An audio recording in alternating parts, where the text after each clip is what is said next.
श्रीमद् भागवत गीता का छठा अध्याय आत्म संयम योग। इस अध्याय में भगवान श्री कृष्ण अर्जुन से कहते हैं कि जिसने अपना मन नियंत्रण में कर लिया है वो ही सर्वश्रेष्ठ योगी है।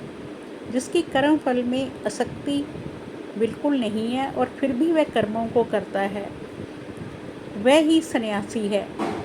जिसने विवेक से अपना मन अपने अधीन कर लिया है वह स्वयं ही अपना मित्र है, और जिसने अब विवेक का परित्याग कर दिया है वह स्वयं ही अपना शत्रु है। मन को जीतने वाला शांत स्वभाव मनुष्य को सुख दुख मान और अपमान इनके होते हुए भी बुद्धि अत्यंत स्थिर रहती है, वह ही सच्चा योगी है।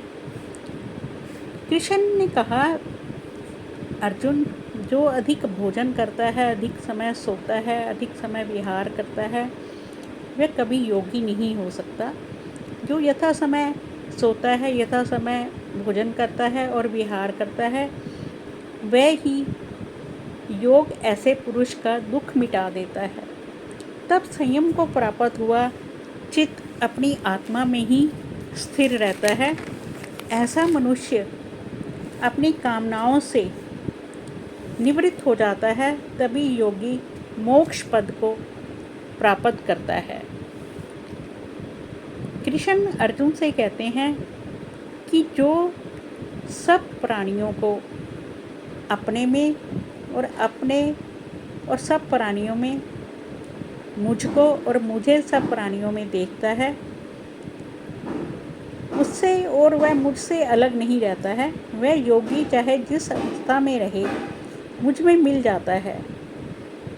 वे जो समस्त प्राणियों के सुख दुख को अपना सुख दुख समझता है और सबको समान देखता है, वह श्रेष्ठ योगी है। अर्जुन बोले, हे मधुसूदन, ये चंचल मन बड़ा ही हठी पराक्रमी और दृढ़ है। इसको अपने अधीन करना वायु को बांधकर रखने के समान है।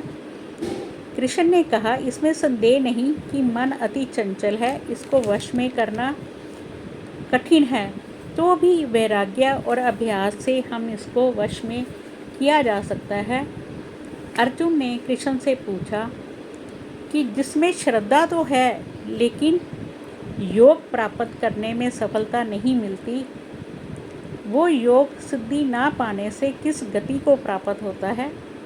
तो कृष्ण बोले, उसका यहाँ नाश नहीं होगा और परलोक में भी नहीं होगा, क्योंकि उत्तम कर्म करने वाले किसी मनुष्य की दुर्गति नहीं होती तथा पुण्यवानों को प्राप्त होने वाले लोकों में वास करता है और फिर वहाँ से किसी पवित्र और धनवान मनुष्य के घर जन्म लेता है और आत्मज्ञान को प्राप्त करता है और मोक्ष को प्राप्त करता है। योग की केवल इच्छा ही हो तो पुरुष शब्द ब्रह्म के पार जा पहुंचता है और मोक्ष को प्राप्त करता है। इसलिए तुम केवल मुझ में ही मन लगाकर, चाहे योग प्राप्ति के लिए जो मेरा भजन करता है उसको समस्त योगियों से मैंने अत्यंत श्रेष्ठ माना है। इसलिए तुम भी सर्वश्रेष्ठ योगी बनो। जय श्री कृष्ण।